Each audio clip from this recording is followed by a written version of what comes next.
Hi Sindhu, ఎలా ఉన్నావు? బానే ఉన్నాను. మీరు? అప్పుడే మమ్మల్ని మర్చిపోయావా? మహిళా మండలి వాళ్ళం. ఆ రోజు నీ పిల్లల కోసం నువ్వేమో మీ అత్తగారింటికి వెళితే మీ అత్తయ్య నిన్ను నిర్దాక్షిణ్యంగా ఇంట్లో నుంచి బయటికి గెంటేసింది కదా.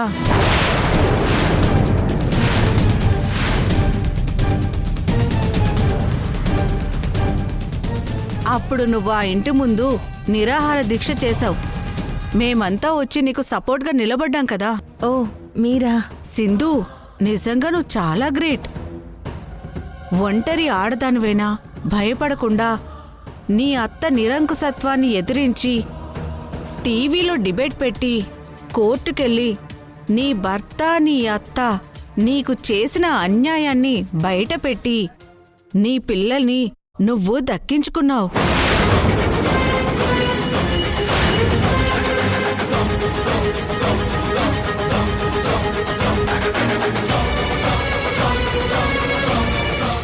గడిచిపోయిన గతాన్ని వీళ్ళు మళ్లీ తవ్వి అనవసరమైన మాటలతో అత్తయ్యకి యష్కి కోపం తెప్పిస్తున్నారు. మావయ్య చెప్పినట్టు అత్తయ్యతో మాట్లాడి తనని ఒప్పించి నేను నా పిల్లలు ఆ ఇంటికి వెళ్ళి అందరితో కలిసి ఉండాలి అంటే వీళ్ళని ఆపాలి. అవన్నీ ఇప్పుడెందుకండి? ప్లీజ్ దయచేసి ఆ టాపిక్ ఆపేయండి. నా మాటలకి నీ భర్త నీ అత్త ఫీల్ అవుతారని నువ్వు అనుకుంటున్నావా అమ్మా? నేనేం తప్పు మాట్లాడడం లేదు, జరిగిందే కదా చెప్తున్నాను. జరిగిందేదో జరిగిపోయింది, అది ఇప్పుడు అనవసరం అంటున్నాను. నీ పిల్లల బర్త్డేకి నువ్వు పిలవగానే నీ భర్త వచ్చాడంటే నీ మీద తనకి కోపం పోయినట్టేనా?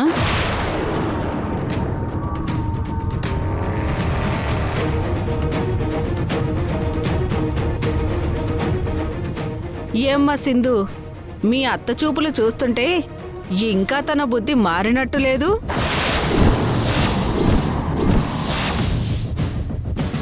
నన్ను మింగేసేటట్టు ఎలా చూస్తుందో చూడు.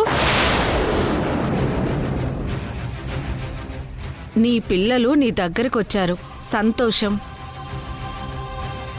నీ భర్త కూడా నీకు సొంతమై పిల్లలు నువ్వు భర్త అందరూ కలిసి ఉండాలన్నదే మా కోరికమ్మా. దానికి మీ అత్త ఏమన్నా అడ్డుపడుతుంటే చెప్పు, ఆమె సంగతి మేం చూసుకుంటాం.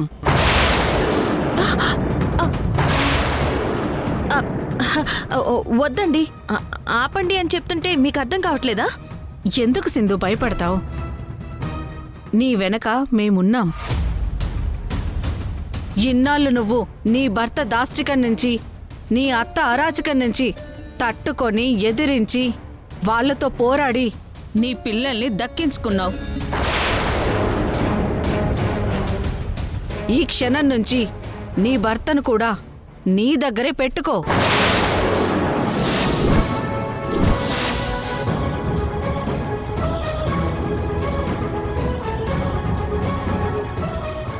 ఏం దమయంతి, ఇంత జరిగినా నీకింకా సిగ్గు రాలేదా?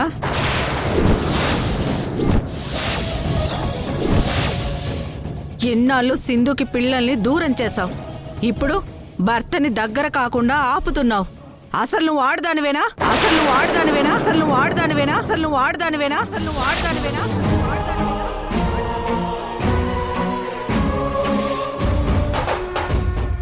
ఇక నుంచైనా బుద్ధి తెచ్చుకొని భార్యాభర్తలను విడదీయాలనే పాడు ఆలోచన పక్కన పెట్టి నీ కొడుకు కోడల్ని సుఖంగా కాపురం చేసుకోనివ్వు.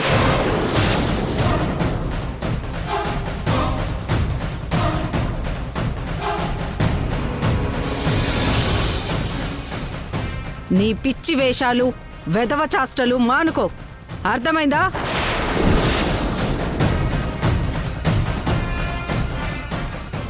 ఏంటండి మీరు? మీకు సంబంధం లేని విషయం మాట్లాడతారేంటి? మాకు సంబంధం లేకపోవడం ఏంటి సింధు? ఏ మహిళకు అన్యాయం జరిగినా ఎవరు ద్రోహం చేసినా మేమొచ్చి ముందు నిలబడతాం. అయినా నువ్వేంటమ్మా అనవసరంగా మీ అత్తకి మీ భర్తకి అలా భయపడతావు? వీళ్ళు నిన్నేమీ చేయలేరు. వాళ్ళొకవేళ ఏదైనా చేసినా మేము నీకోసం రాస్తారోకోలు, ధర్నాలు, బందులు చేసి నీ అత్తని నడి బజార్లో నిలబెట్టి మరీ నీ భర్తని నీకప్పగిస్తాం.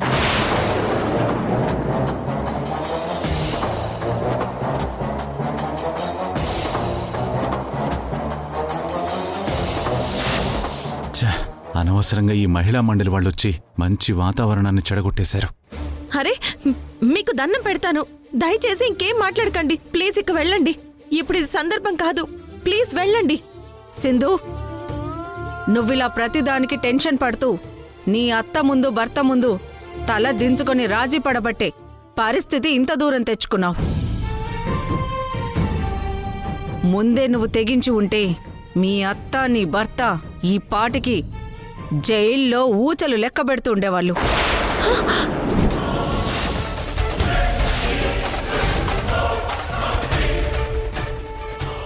నీకు అండగా మేమున్నాం.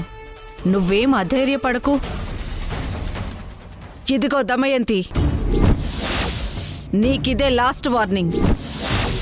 మర్యాదగా నీ కొడుకుని సింధు దగ్గర వదిలేసి వెళ్ళిపో.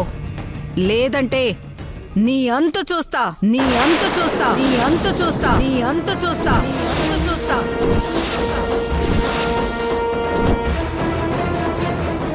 ఇదిగో బాబు, నీకు కూడా చెప్తున్నా, నువ్వు సింధు దగ్గరే ఉండి మర్యాదగా నీ పిల్లల్ని నీ భార్యని జాగ్రత్తగా చూసుకో.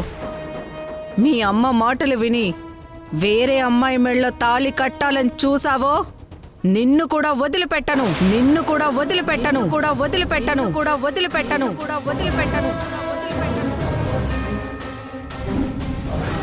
ఇక ఆపండి. అసలు మిమ్మల్ని ఇక్కడికి ఎవరు రమ్మన్నారు? ఎందుకు ఇలా పిచ్చివాగుడు వాగుతున్నారు? అదేంటి సింధు అలా అంటున్నావు? నువ్వే కదా మా పిల్లల బర్త్డే ఫంక్షన్ చేస్తున్నాను, మీ మహిళా మండలి వాళ్ళంతా తప్పకుండా రావాలి, ఈ ఫంక్షన్లో నా భర్త అత్త వాళ్ళు కూడా వస్తున్నారు, నా నుంచి నా భర్తను మా అత్త దూరం చేస్తుంది, మీరు వచ్చి మా అత్తకు బుద్ధి చెప్పి ఆవిడ కళ్ళు తెరిపించి నా భర్తను నాకు అప్పచెప్పండి అని మాకు మెసేజ్ చేశావు కదమ్మా.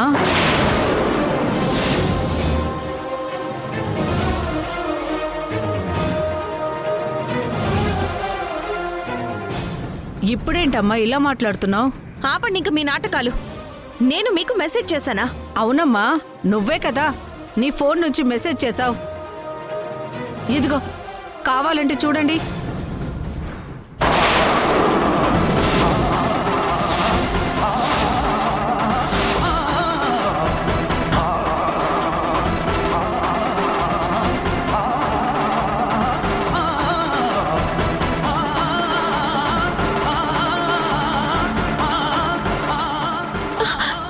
లేదు, ఆ మెసేజ్ నేను పంపలేదు, నేను పంపలేదు.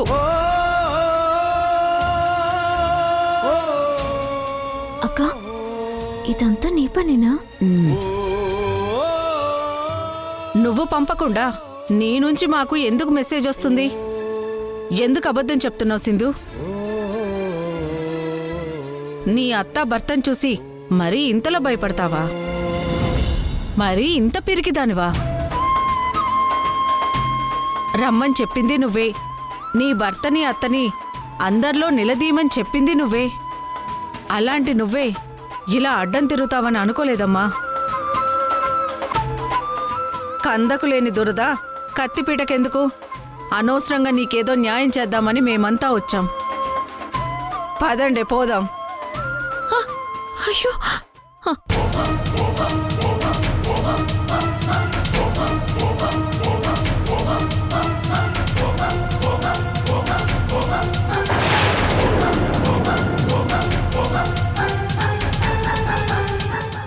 ఓకేనా?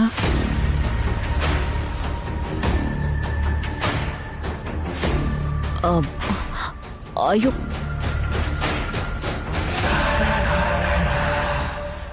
సింధు, నువ్వు టోటల్ కొలాప్స్.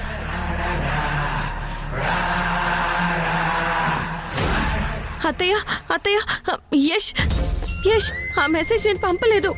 వాళ్ళని నేను ఫంక్షన్కి పిలవలేదు. వాళ్ళు ఎందుకు అలా మాట్లాడారో నాకు అస్సలు తెలీదు.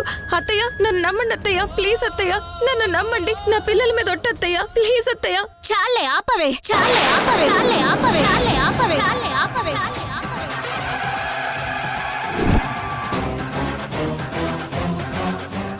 చూసావు రయేష్, ఈ సింధు ఎంత గొప్పగా నాటకం ఆడుతుందో. తప్పు తను చేసి మళ్ళీ ఏ తప్పు చేయనట్టుగా, మనమే తప్పంతా చేసినట్టుగా అందరి ముందు ఆ మహిళా మండలి వాళ్ళ చేత మన మీద లేనిపోని నిందలు వేసి నిన్ను నన్ను ఎలా అవమానించిందో చూసావారా? పిల్లల భవిష్యత్తు మనమే నాశనం చేసినట్టు, తానే పిల్లల భవిష్యత్తు కోసం తెగ కష్టపడిపోతున్నట్టు ఏ నాటకం ఆడుతుందిరా అసలా?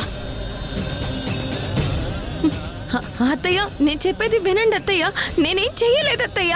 మాట్లాడకు.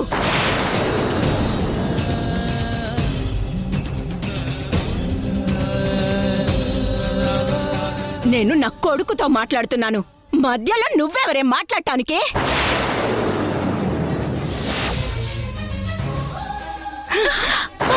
నిన్ను, నీ ప్రేమని, నీ నమ్మకాన్ని మోసం చేసిందిరా ఈ సింధు.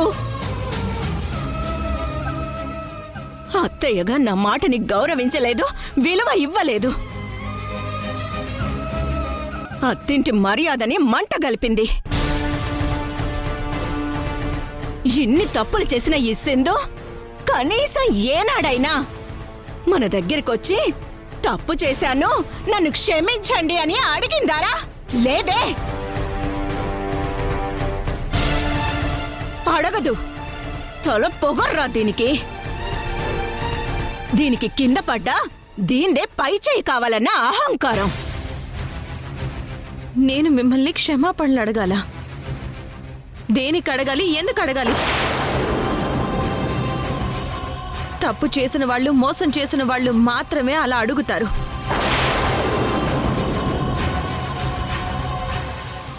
నేను ఏ తప్పు చేయలేదు, ఎవరిని మోసం చేయలేదు.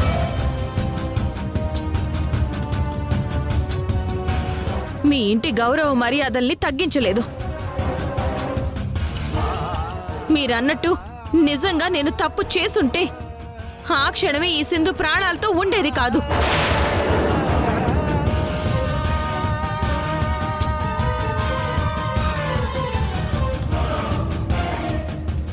నేనింకా ప్రాణాలతో ఉన్నాను అంటే తప్పు చేయలేదు కాబట్టే. నా మీద మీరు వేసిన నింద నిజం కాదు అని నిరూపించడానికే ఉన్నాను. దయచేసి నేను తప్పు చేశాను అని 1కి 10 సార్లు అనకండత్తయ్యా. అంటారే,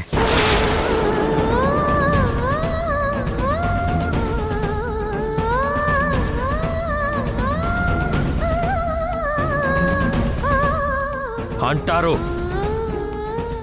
ఒకసారి కాదు, 10 సార్లు, 100 సార్లు, 1000 సార్లు, అవసరమైతే 1,00,000 సార్లు కూడా అంటారు.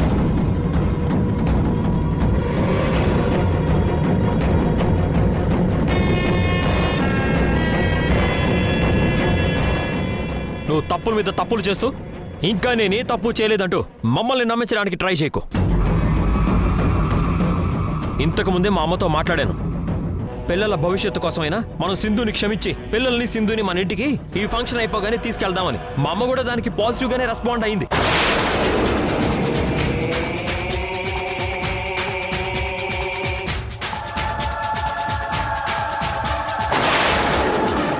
కానీ నువ్వు మా అందరి విషయంలో పూర్తిగా నెగిటివ్గా ఉన్నావు.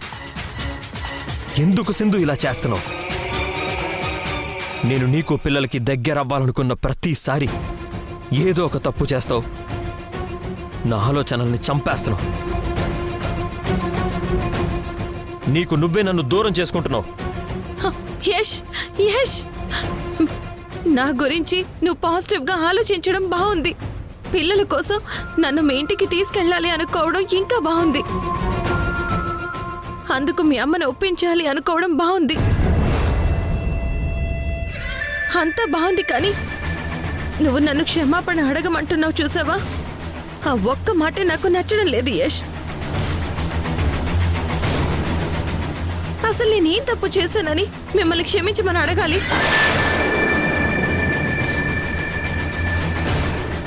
చెప్పు యష్.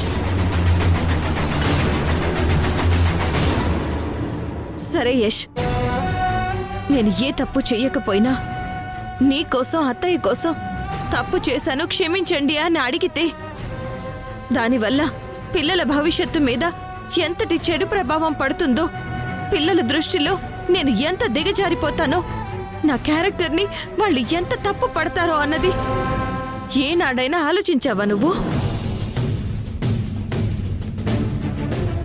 పిల్లల భవిష్యత్తు కోసం నేనొక చెడ్డదానిలా తిరుగుబోతులా ముద్ర వేయించుకోవాలా? నన్ను నేనే చంపుకోవాలా? మాట్లాడు యష్, మాట్లాడు యష్. నీకోసం, నా పిల్లల కోసం నాలో నేను ఎంత రాజీ పడుతున్నానో, నాకు నేను ఎంతగా నచ్చ చెప్పుకుంటున్నానో నీకు తెలీదు యష్, తెలీదు. నిజానికి క్షమాపణలు చెప్పాల్సి వస్తే ఎవరు చెప్పాలో తెలుసా? నా జీవితంతో ఆడుకుని నన్ను నా భర్తకి దూరం చేసి పురిట్లోనే నా కన్న బిడ్డల్ని నాకు కాకుండా చేసి, భర్త ఉండి కూడా భర్త లేని భార్యగా, బిడ్డలుండి కూడా పిల్లలు లేని అమ్మగా నన్ను చేసింది చూడు మీ అమ్మ. ఈమె నాకు క్షమాపణ చెప్పాలి.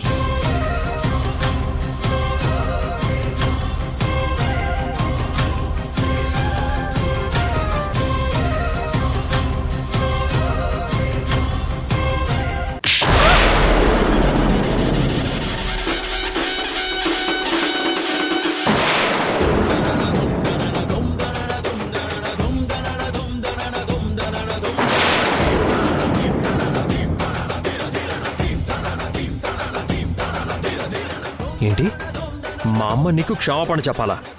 ఇంకోసారి ఆ మాట అన్నావంటే నేను ఆపరా.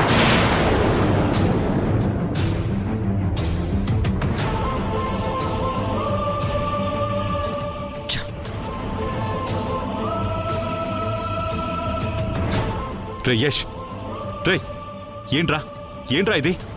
ఏంట్రా నువ్వు చేసిన పని? సింధు మీద చేసుకుంటావా? తప్పు చేసావురా. సింధుని క్షమించమని అడుగు. అడగరా. రేయ్ వెళ్ళరా, నీకే చెప్పేది, అడగరా. ఎందుకు అడగాలి నాన్న? ఎందుకు క్షమించమని అడగాలి?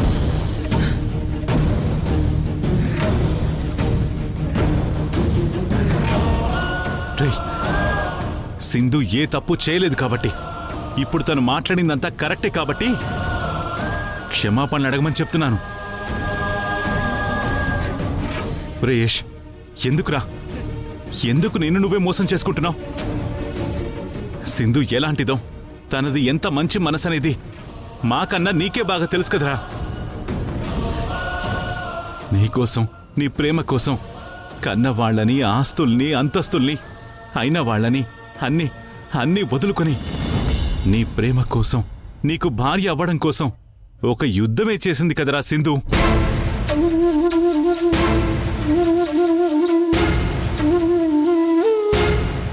అలాంటి సింధుని ఎలారా నువ్వు మీ అమ్మ తప్పుపడుతున్నారు?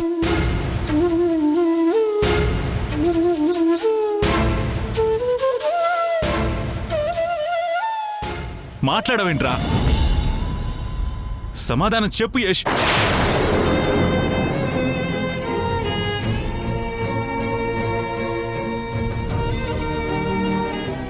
మావయ్య,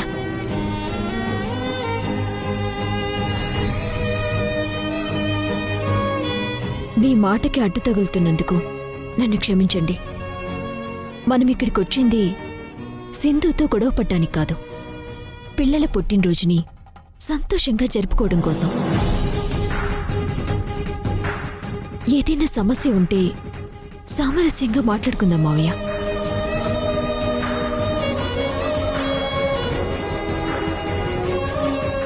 సింధు, ఎందుకిదంతా చేస్తున్నావు?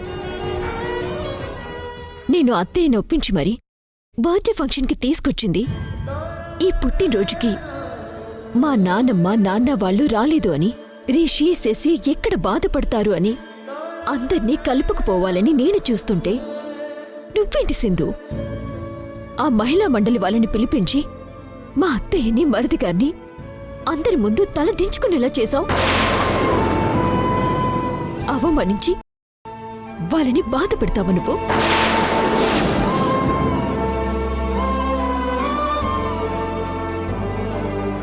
నిన్ను పిల్లల్ని మనింటికి తీసుకొచ్చే విషయం మరిది గారు అత్తయ్య గారి కంటే ముందే నాతో చెప్పారు.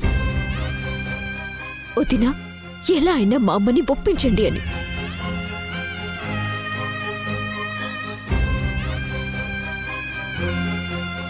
ఈ బర్త్డే ఫంక్షన్లో అత్తయ్యతో మాట్లాడి ఒప్పించి నిన్ను పిల్లల్ని మనింటికి తీసుకువెళ్దాం, అందరం కలిసి చక్కగా ఉండొచ్చు అనుకున్నాను. కానీ నువ్వు అత్తయ్య మనసుని బాధ పెడుతున్నావు. ఆ మహిళా మండలి వాళ్ళు మాట్లాడిన ఒక్కో మాటకి అత్తయ్య గుండె ఎన్ని ముక్కలయ్యిందో తెలుసా సింధు?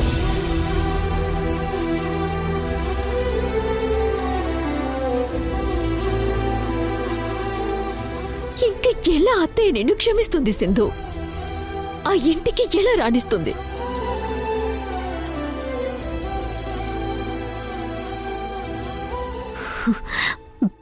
సింధు, సింధు, ఇంత జరిగినా సరే మావయ్య గారి బాధ చూడలేక అత్తయ్య మరిది గారి తరపున నేను నీకు అవకాశం ఇస్తున్నాను. నువ్వు తప్పు చేశావో లేదో ఆ దేవుడికి వదిలేద్దాం. అత్తయ్యని క్షమాపణ అడిగి నీ పిల్లలతో కలిసి నువ్వు ఇంటికి రావచ్చు కదా.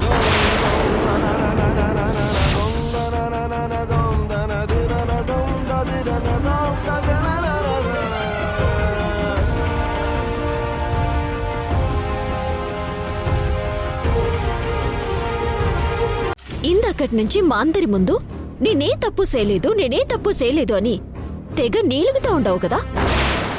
నీ తప్పు నేను బయట పెడితే శాశ్వతంగా పిల్లల్ని మా దావత్తకి యశబ్బికి అప్పచెప్పి నువ్వు వెళ్ళిపోతావా? అలాగే వెళ్ళిపోతాను.